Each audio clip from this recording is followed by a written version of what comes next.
আমার সঙ্গে কথাই বলেনি। আর তারপর একটা নির্দিষ্ট সময় দু একবার কথা হয়েছে, তারপর আমার আর কোনো ভ্যালু নেই। ওনারা তাও তো 23 সাল অবধি মঞ্চের তৃতীয় সারিতে না দ্বিতীয় সারিতে বললেন ওনারা বসতেন, আর সামনে সেলিব্রিটিদের ভিড় ছিল, হ্যাঁ, রাজনৈতিক প্রোপাগান্ডা ছিল। কালকে সিরাজুল দা এসছেন, আমাদের অনেকের চোখের জল আটকায়নি কালকে, যারা আমরা ব্যাক বেঞ্চে বসে কালকে অনুষ্ঠান শুনছিলাম। উনি এবং আরেকজন পুলিশ আধিকারিক তারা বলছেন যে কিভাবে দিনের পর দিন প্রস্তাব দেওয়া। সিরাজুল দা বলছে আমার মা একেবারে বেডরিডেন, মানে জীবনের সেই অর্থে নিশ্চয়তা নেই কতদিন উনি আছেন থাকবেন বা কি। তাকে আমি কথা দিয়ে দিয়েছি যে মা আমার চাকরি আবার ফিরে আসছে, চাকরি হয়নি। এই যে মমতা বন্দ্যোপাধ্যায় করতেন কেন, মানে ওনার হাতে তো ক্ষমতা ছিল, উনি বহু মানুষকে দেখুন, এনাদেরকে রেকমেন্ডেশন ছিল 25 লাখ, মাত্র 2 লাখ টাকা করে দিয়েছেন। মমতা বন্দ্যোপাধ্যায় এর থেকে বেশি লাখ দিয়েছেন, বেশি টাকা দিয়েছেন। উনি আরজি করের ক্ষেত্রে ওনার কথা আছে যে 10 লাখ তো আমরা দিতেই পারি, সৌদি আরবে মরলে 10 লাখ তো আমরা দিতেই পারি। মদ খেয়ে মরলে 2 লাখ, হ্যাঁ না, আর শহীদ হলো 2 লাখ। সেটা সংগ্রামপুর না কোথায় কেন ওই তো নিয়মে চোলাই মদ খেলে 2 লাখ। রাজীব বাবু, হ্যাঁ দেখো আমি আসছি দেবাশিস, আমি একটু দূরে আছি, হ্যাঁ, আমাকে একটু আনইন্টারাপ্টেড বলতে দাও। হ্যাঁ শিওর। দেখো প্রথমে একটু সংশোধন করে নেই।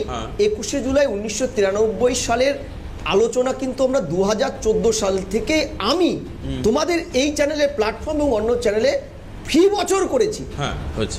এবং আমরা এমনও আলোচনা করেছি, শুনতে খারাপ লাগবে রাজীববাবু ক্ষমা করবেন, আমি ক্ষমা চাইছি, যে শহীদের মঞ্চটাকে আমরা ডিম ভাত উৎসব নামেও একটা সময় বলতাম, কারণ বলা ছাড়া উপায় ছিল না।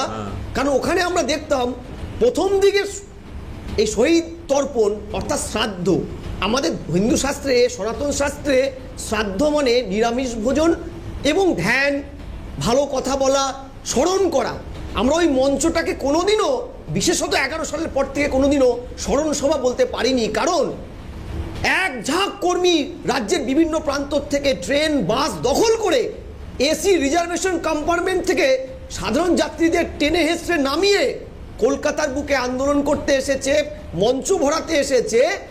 এবং আমরা এমনও চিত্র দেখেছি এবং আলোচনাও করেছি, পাগলু ড্যান্স বহুল চর্চিত, মদ্যপ আসর বসেছে। আমি ধরলাম এগুলো মমতা ব্যানার্জি দেখেননি, কিন্তু প্রশ্নটা হলো যে ভাই, যদি প্রশ্ন থাকে সব শহীদকে চাকরি দিয়েছে, সিরাজুল দুর্ভাগ্যজনক, তিনি জীবন্ত শহীদ, কিছু পাননি, তারপরেও কি এটা মিথ্যে প্রমাণিত হয় যে সেদিন স্বরাষ্ট্র সচিব, যিনি আপাতত দেখা যাচ্ছে যার নির্দেশে গুলিটা চলেছিল বা যার মস্তিষ্ক প্রসূত ছিল পুরো ঘটনাটা, তাকে তিনি পুরস্কৃত করেছিলেন, প্রথমে মন্ত্রী করেছিলেন, তারপরে রাজ্যসভায় পাঠিয়েছিলেন। এটা কি ভুল প্রমাণিত হয়ে যায়? এটা কি ভুল প্রমাণিত হয়ে যায়? সেদিন স্বরাষ্ট্র সচিব শুধু এই শহীদ বিশ্বনাথ বাবুদের কুলসিত করেনি, অপমানিত করেছিল। আদালতে দাঁড়িয়ে এই 13 জন সাধারণ নিরীহ শহীদকে বলেছিল গুন্ডা মদ্যপ, তাদের সম্পর্কে বলেছিল এই গুন্ডা মদ্যপদের ভিড়, 3টে বাস পুড়িয়েছে, 35টি গাড়ি ভাঙচুর করেছে, 215 জন পুলিশকে মেরেছে, 7 জন ডিসি, 10 জন অ্যাসিস্ট্যান্ট কমিশনার, 35 জন পুলিশ, তাদের শরীরে পাইপগানের গুলি, বোমের স্প্লিন্টার পাওয়া গেছে। কে পয়েন্টটা দিয়েছিল? মমতা ব্যানার্জি পুরস্কার পাওয়া তৎকালীন প্রাক্তন স্বরাষ্ট্র সচিব এই মনীশ গুপ্ত। এটা কি ভুল প্রমাণিত হয়? ভুল প্রমাণিত হয় না। যেমন মমতা ব্যানার্জি ক্ষমতায় আসার আগে যেই সোটা আঙ্গারিয়া, যেই সিঙ্গুরের তাপসী মালিক কিংবা নন্দীগ্রামের গণহত্যার নায়কদের পরবর্তীকালে পুরস্কৃত করেছিল, আর যারা খুন হয়েছিল, রাধারানী আরিকে যারা ছেলের বয়সী যে কমরেড, যে হারমাদ্রা রেপ করেছিল একাধিকবার, তাদের মমতা কোনোদিন শাস্তি দেয়নি। শাস্তি দেয়নি লক্ষণ শেঠকে, শাস্তি দিয়েছিল। ভুল প্রমাণিত হয়েছিল কি? আমি আমার প্রশ্নটা এখানে গিয়ে, যে এখানে এফআইআর করার নির্দেশ ছিল কমিশনের সুপারিশে, যে এই তৎকালীন মহাকরণ কিংবা লালবাজার যে তথ্য প্রমাণাদি দেয়নি কমিশনকে, কমিশন তাদের বিরুদ্ধে এফআইআর করতে বলেছিল। তখন কে ক্ষমতায় ছিল? জ্যোতিবাবু। তখন ছিল মমতা ব্যানার্জি ক্ষমতায়। তাহলে এফআইআরটা কেন করা হয়নি?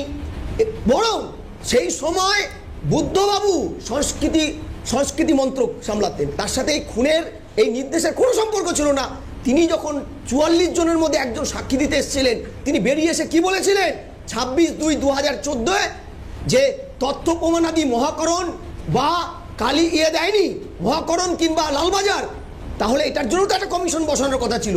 কেন মমতা ব্যানার্জি বসায়নি? বাস্তবে মমতা ব্যানার্জি তথ্য প্রমাণাদি দেয়নি বা এই রিপোর্টটাকে বাইরে আনেনি নিজেকে বাঁচাতে।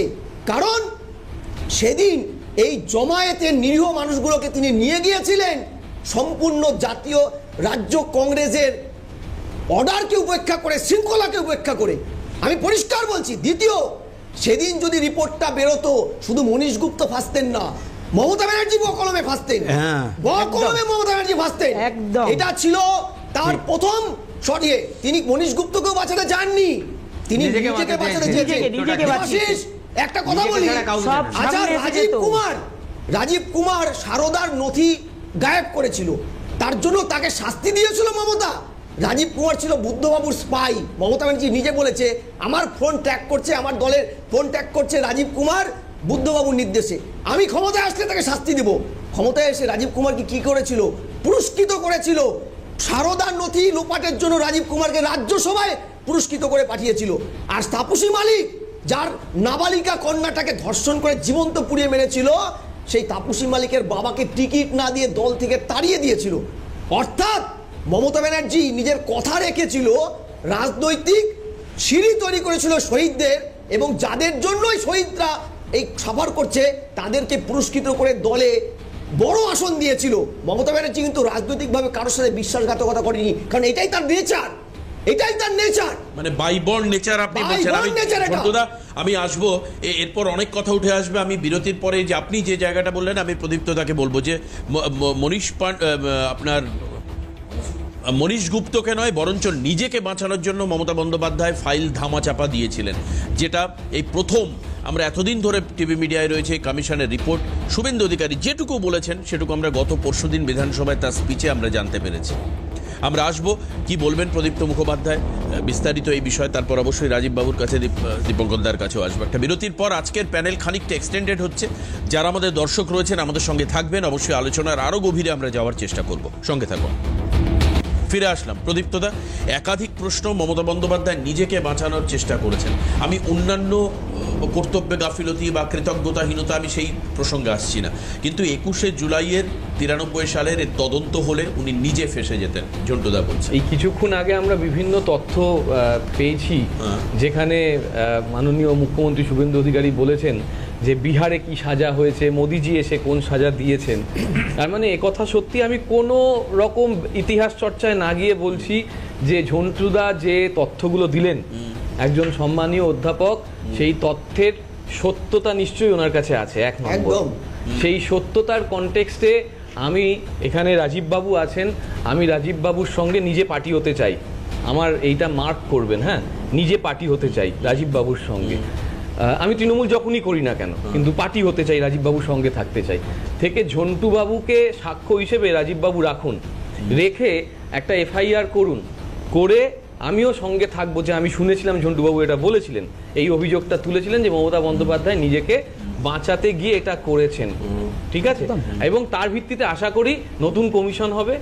এবার গণতান্ত্রিক ব্যবস্থা, বিচার ব্যবস্থা সাজা কিভাবে হবে সেটা দেখবো আমরা, তাহলে তো আমার কোনো অসুবিধা নেই।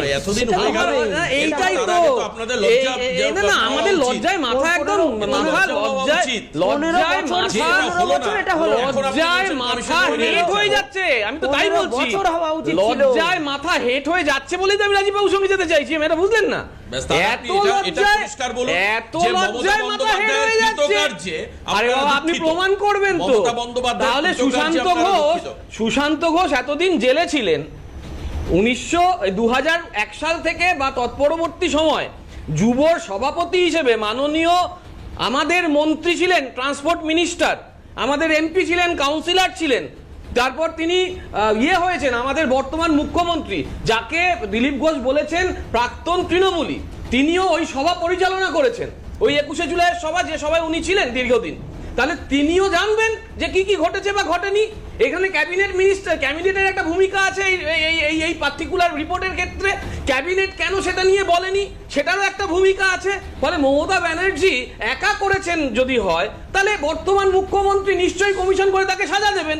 আর যদি মমতা ব্যানার্জি এটা একা না করে থাকেন, আর যদি ক্যাবিনেটের ভূমিকা থাকে, তাহলে সেই ক্যাবিনেটে যারা যারা ছিলেন তারাও নিশ্চয়ই এটা বলবেন, কারণ রিপোর্টটা 2015 সালে এসছে, তখন অনেকে ক্যাবিনেটে ছিলেন। দীপঙ্কর দার আগে ঝন্টুদা প্লিজ। না, প্রথম কথা, এখন মনে হচ্ছে প্রদীপ্তদের যে 15 বছরে একটা ক্যাবিনেট ছিল আর মুখ্যমন্ত্রী পোস্ট আর বাকি সব কেউ লয় পোস্ট ছিল। আরে বাবা, সেটা তো বললাম। না, না, আমার কথা, প্লিজ প্রদীপ্ত আমি বলছি। ওনাকে বলতে দাও। হ্যাঁ, দ্বিতীয়, এখানে রাজীব বাবু আছেন, ওনার স্মরণে থাকবে পরবর্তীকালে আরেকটা ঘটনা হয়েছিল 21শে জুলাই নিয়ে। পদাতিক কবি বামপন্থী কবি সুভাষ মুখোপাধ্যায়ের নেতৃত্বে একটা তহবিল গঠন হয়েছিল। একদম, ওটার অডিট এই তহবিলের টাকাগুলো কোথায়? একজন শহীদ পেয়েছে, প্রশ্ন করছি আমি। এটা কেউ বলে বলো যে কোথায় গেল টাকাগুলো? বন্দ্যোপাধ্যায় নিজেকে বাঁচাতে না। তদন্ত কমিশন একদম, রিপোর্ট পাস ওটা। করেননি। এবার আমি তাহলে প্রথম তুমি আমার ব্যাখ্যায় সঙ্গে আসছি। যাবে তো দাদা? এবার প্রথম ব্যাখ্যায় তুমি আমার বলতো, সঙ্গে কেন যাবে তো উনাকে আদালতে বাঁচাতে একটা উনি appeal করতে? কেন উনি বাঁচাতে একটা appeal করতে নিজেকে যাবে বাঁচাতে তো? চেয়েছিল? শোনো এবার কি শোনো, কারণ ফারণ শুনবো না। এবার তুমি শোনো। স্টেটমেন্ট করেছো, একদম। তুমি স্টেটমেন্ট করেছো যে আমি উনি statement বাঁচাতে করেছি। বাঁচাতে করে তুমি একটা পেপার দেখে স্টেটমেন্ট একদম। করছো। আমি তুমি এখনো paper বলছি দেখে উনাকে statement বাঁচাতে উনি করছো করেছেন। দাদা। উনি Analysis নিজেকে কি বাঁচাতে paper করেছেন। দেখতে হয়? আমি এখনো বলছি এবং স্টেটমেন্ট আমি এখনো বলছি উনাকে বাঁচাতে তুমি রাজীব বাবুর হাতে তুলে উনাকে দেবে বাঁচাতে যাতে রাজীব বাবু কালকে গিয়ে এফআইআরটা করতে পারেন। 20 তারিখ হয়েছে এই ঘোষণা, আজকে 22 তারিখ, রাজীব বাবু এখনো এফআইআর করতে পারেননি বা পেরেছেন আমি জানি না।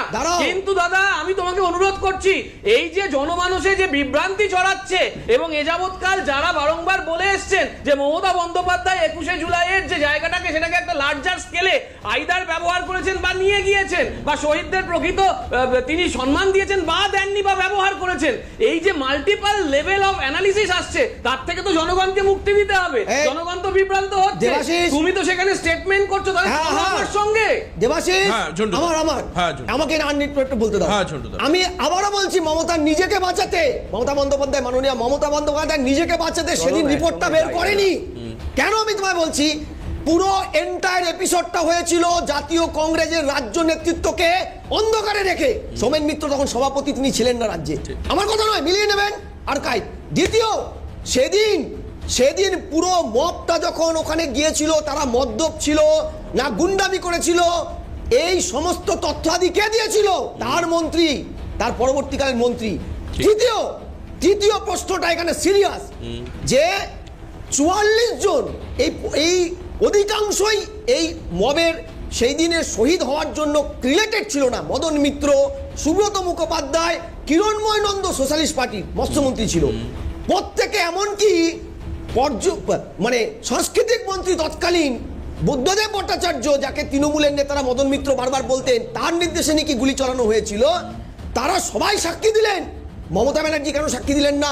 যিনি কান্ডারি ছিলেন মুখ্য। আমি আবারও বলছি, তিনি নিজেকে বাঁচাতে কোন মন্ত্রী তথ্যটাকে চেপে গিয়েছিলেন। আরেকটা কথা দিবাসী, 13টা কমিশন বসেছিল মমতার, 13টার মধ্যে 3টা কমিশন দেখেছে, আর বাকি 10টা কমিশন কোথায় গেল? প্রদীপ্ত বাবু এখানে উত্তর দিয়ে যাক।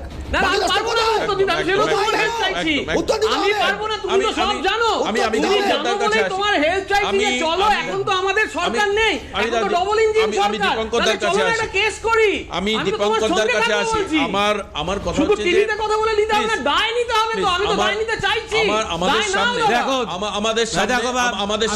আমাদের সামনে চর্মচক্ষে সমস্ত বিষয়টা পরিষ্কার। আমি এবার বলি, অনেক চলছে বলি, তুমি আমার বলতে চাই বলি। দেখো, এটা পরিষ্কার সত্য, এটা বাংলার মানুষ বুঝে গেছে যে মমতা ব্যানার্জি নিজেকে ছাড়া আর কিছু চেনে না, আর ক্ষমতায় আসা ছাড়া, ক্ষমতা ছাড়া তিনি কিছু জানেন। কারণ আজকে ক্ষমতা না থাকার জন্য এবং নিজের পরিবারের লোককে ক্ষমতায় বসানোর জন্য যা যা করছেন, তিনি ক্ষমতা আসার জন্য শহীদকে ব্যবহার করেছেন, মানুষের লাশকে ব্যবহার করেছেন। হয়তো আমাদের জীবন বেঁচে গেছে, কিন্তু বেঁচে আছে একটু ঈশ্বরের কৃপায়, আমাদেরকেও লাশ হিসেবে তিনি ব্যবহার করতে পারতেন। আজকের দিনে সত্যিকারে প্রমাণিত। কারণ এই যে আমি বারবার একটা কথা বলছি, মনীশ গুপ্ত গুলি চালিয়েছিল, মনীশ গুপ্তকে কারা চালাতে নির্দেশ দিয়েছিল, কি দিয়েছিল, সরকার দিয়েছিল কিনা, মনীশ গুপ্তর সাথে মমতা ব্যানার্জির আগে থেকে আন্ডারস্ট্যান্ডিং ছিল কিনা, আমি এখানে চ্যানেলে বসে বলছি সেটাও সন্দেহের অতীত নয়। কারণ এমনও তো হতে পারে যে আমরা যাব আর আপনি খেলটা করে দেবেন, নিরীহ মানুষগুলো মারা যাবে, আমার রাজনৈতিক ক্যারিয়ার তৈরি হবে বামফ্রন্টের সাথে। কারণ মনিরকে তো পুলিশ প্রশাসন ছিল, হয়তো সেই সময় সরকারের সাথে তার মনোমালিন্য ছিল, কোনো সময় তার যোগ্য জাগতে দেয়নি, এরকম অনেক কিছু থাকতে পারে। কিন্তু আমার কথা হচ্ছে কি, যেটা ঘটলো, যেটা সামনে এলো, সেটা যখন প্রকাশিত হলো না, এবং যিনি প্রধান, যার নেতৃত্বে হয়েছিল, তিনি কেন তিনি সাক্ষ্য দিতে যাননি? ঠিক। এই যে সাক্ষ্য দিতে না যাওয়া, মনীশ গুপ্তকে তুলে এনে তাকে পুরস্কৃত করা, এর ভিতরে কি মনে হয় না দুজনের মধ্যে আগে থেকেই কোনো যোগাযোগ ছিল, যেটা আমাদের মতন বিশ্বনাথের মতন নিষ্পাপ কর্মীদের জীবন গেল? ঠিক ঠিক। শুধু মমতা ব্যানার্জির কথা শুনে, শুনুন, ঠিক নয়, আপনি ঠিক বলছেন, মোটেই ঠিক নয়। মমতা ব্যানার্জির কথা শুনে কত বাংলার যুবকরা আত্মহত্যা দিয়েছে। মমতা ব্যানার্জির এই আন্দোলন করতে গিয়ে কত পরিবার আজকে পুত্র সন্তান হারিয়েছে, কত স্বামী ছাড়া হয়েছে, কত লোকের তার জীবন চলে গেছে এবং পরিবারগুলো ধ্বংস হয়ে গেছে। মমতা ব্যানার্জি একটাও খোঁজ নাই। যাদের পরিবারের কাছে গেছে তারা জানে কতটা দুঃখের, কতটা বেদনার, কতটা লাঞ্ছনার। আমি বলতে পারি, আমি নাম নিয়ে বলতে পারি এই জেলা। আমি বলি, শুনুন, হিঙ্গলগঞ্জের কালীপদ মণ্ডল তার খোঁজ দেখেনি। এই মমতা ব্যানার্জির কথা শুনে আন্দোলন করতে গেছিল। আমি বলি বারাসাতের আন্দোলন, বারাসাতে তার পরের বছরই আন্দোলনে, বারাসাতের আন্দোলন তার পরিবার, এই যে আমাদের গোবিন্দ ব্যানার্জি, তার পরিবারকে কিচ্ছু করেনি। কিন্তু এই আন্দোলনে শুধুমাত্র মমতা ব্যানার্জির ওই যে তার ভোকাল টনিক, চলো সিপিএমকে হটাই, সিপিএম সব শেষ করে দিল, তাকে হটাতে হবে, এই যে বাংলা যুবরে চাকরি দিতে হবে, এই দিতে হবে, দুর্নীতি, তার যুব সমাজ ভেবেছিল উনিই মেসিয়া। কিন্তু পরে দেখা গেল ক্ষমতা ছাড়া আর মিথ্যাচার ছাড়া, সততার প্রতীক, আজকে সততার প্রতীককে তুলে দিয়ে শুধুমাত্র ভাইপো প্রতীক করে আজকে ক্ষমতায় টিকে থাকার চেষ্টা করে। প্রতিটা জায়গায়, একটা জায়গায় একটা সেকেন্ডের জন্য এটা যদি অস্বীকার করে, যারা আজকে সেই দিন মমতা ব্যানার্জির কথা শুনে রাস্তায় নেমেছিল, প্রতিটা পরিবার তারা জীবন দিয়ে আজকের এই সত্যতা প্রমাণিত হয়েছে যে তাদেরকে ব্যবহার করে, শুধুমাত্র ব্যবহার করে ক্ষমতা। আমি ছোট্ট কমেন্ট, যে এনসিপিআই এর যে 20 জন সাংসদ গেছেন, এই যে ব্যবহার করে শহীদদের বলা হচ্ছে না, বিজেপিরও 56 জন শহীদ হয়েছে শুধু 2021 সালের ভোটের পরে। তাদের সঙ্গে না, আমি বলছি 2021 এর পার্টিকুলারলি। আজকে শুভেন্দুবাবু, আমি 18 সালের কথা বলবো না বাবা, 18 সাল বললে আমাকে কোন দিন কোথায় নিয়ে যাবে। 18 সালে 5টা জেলার দায়িত্ব কে ছিল খোঁজ নাও। এখন সেখানে মুশকিল হয়েছে, সেখানে নিয়ে তো আলোচনা করা যাবে না। যেটা করতে হবে 20 সালের পরে করতে হবে, সেটা বলা আছে। সেইখানে যারা সাংসদরা ছিলেন, সেই সাংসদরা 20 জন মানে হচ্ছে 140 জন বিধায়ক। তাহলে বিজেপির 56 জন শহীদ, তাদের কি বিজেপি ব্যবহার করছে না পরবর্তী বিল আনার জন্য 20 জনকে এনসিপিআই তে নিয়ে গিয়ে? বলে আদর্শের কথা এখানে না বলে বিজেপি নিয়ে গেছে, কে বললো তোমাকে? সেটা তো বিজেপি তারা বলছে আমরা এনসিপি। দাদা আমি একটা বিরতি নিয়ে নিই, তোমাদের ঘরে উপরন্ত বলছে বিজেপি নিয়ে গেছে। দাদা দীপঙ্কর দা একটা বিরতি নিয়ে নিই। তবে কোনো একটা জায়গায় যেন ছবিগুলো মিলে যায়। দেখুন 93 সাল আর 2024 সাল কিভাবে মিলে গেল।